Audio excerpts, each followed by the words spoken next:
Good evening. I'm here in Newport, South Wales, with a live audience. Since I spoke out a couple of weeks ago about the way I've been treated by Coutts, a subsidiary of NatWest Bank, the public reaction has been truly astonishing. I've asked people, please come forward and tell me whether you've got a problem with your bank. We booked this venue some time ago, but would you believe this venue, this club, that has banked with NatWest for 55 years, currently has its accounts suspended? You see, what I've learnt is this is not just about me, far, far from it. And it's not just about other political figures. It's about thousands of people all over this country, summarily having their bank accounts, both personal and business, closed. And that's why I decided to go public. I have to say, never before in my public life career have I put my head over the parapet and received such support. I'm supposed to be a Marmite figure. Half the country is supposed to hate me. Well, some still do, but there's an awful lot who might not agree with me on borders or Brexit, but who are genuinely worried about this issue, and they're right to be. Because if they can do it to me, they can do it to you. And if we finish up with social media checks on the bank accounts of every individual in this country, goodness knows we'll finish up with a Chinese-style social credit system. So that's why I've decided to fight. And I must say, the reaction from the Conservative government on this, if not much else, has been pretty extraordinary and very, very rapid.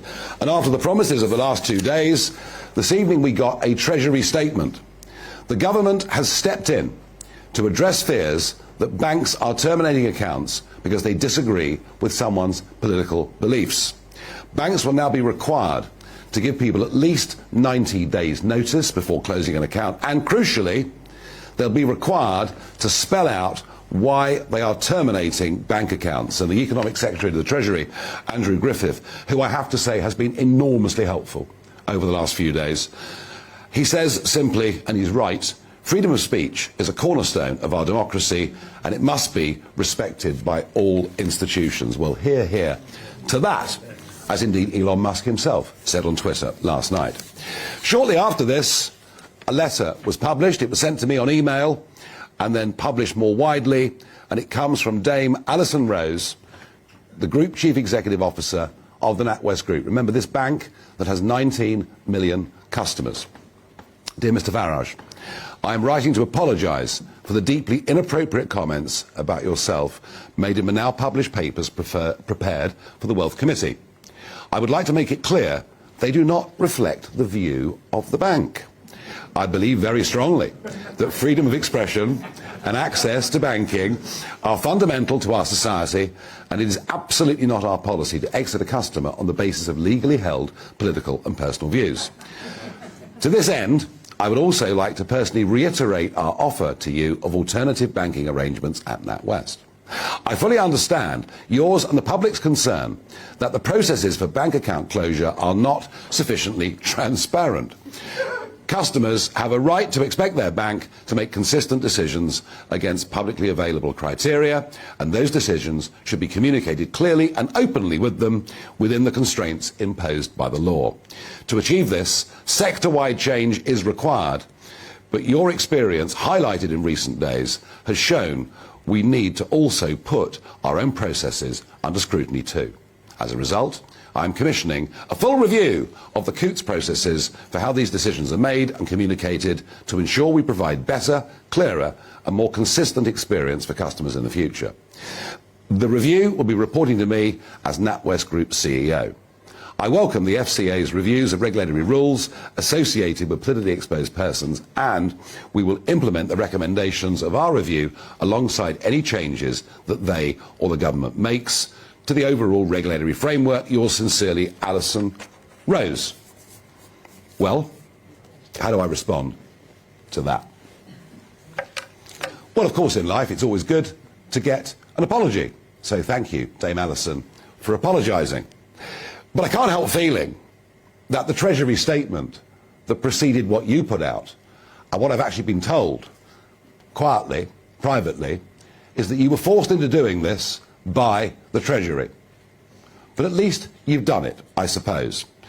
But the whole letter smacks of not me, Gov. Not me, Gov. I'm just the chief executive.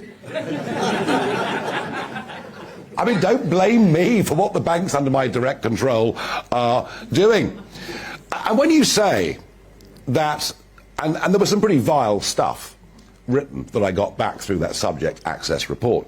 When you say that this does not reflect the views of the bank, no, actually it does. It really does genuinely reflect the views of the bank. And let's remember, Dame Alison, you call it the Wealth Committee. Its real name is the Reputational Risk and Wealth Committee, and it was set up following your diversity review. So it is in many ways actually your committee. Now you do say that there's a reiteration of the offer to give me NatWest services. This offer was made verbally to me just before I went on air on GB News a couple of weeks ago. But I got to ask you, does this include business accounts? Because last time round it was simply a personal account and I was told no solution had been found to my business problems. I also wonder, if I go to NatWest, how long will it be before they close me down? Because there's no guarantee that they'll keep me as a customer, and that does genuinely concern me. You know, it really, really does. Yes, okay, you say you understand people's and the public's concern. I'll tell you what you should be focusing on.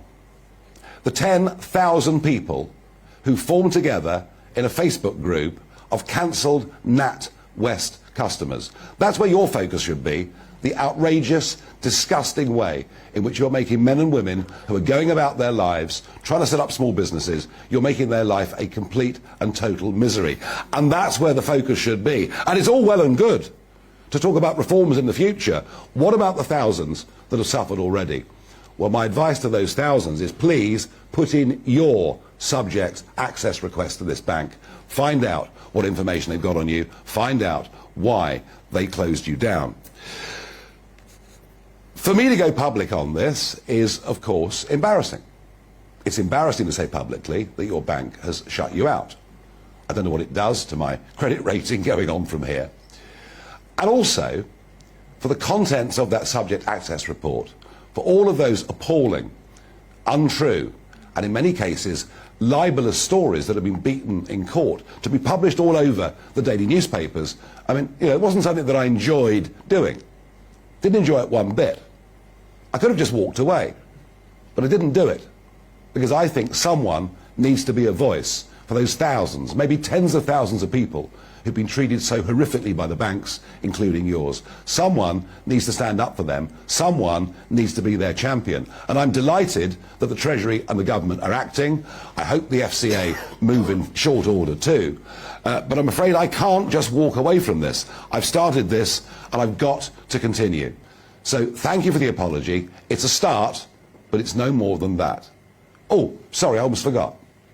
On the 3rd of July, you were having dinner, sitting next to the BBC's economics correspondent, Simon Jack. And a funny thing happened, you know. At 10 o'clock the next morning, Simon Jack rang me. And he told me that the reason my account had been cancelled is that I didn't have enough money in the account.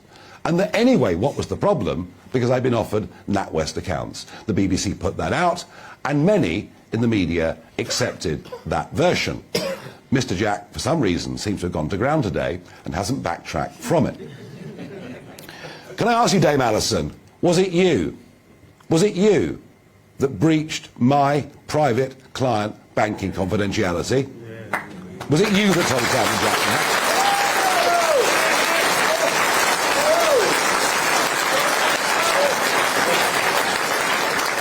Well, I'm going to find out, because today I put in another subject access request, this time to NatWest Bank, and I'm in particular looking for any personal correspondence, Dame Rose, that concerns me. So in 30 days' time, we'll know the absolute truth. That's it from me. We'll take a short break and be back in just a moment.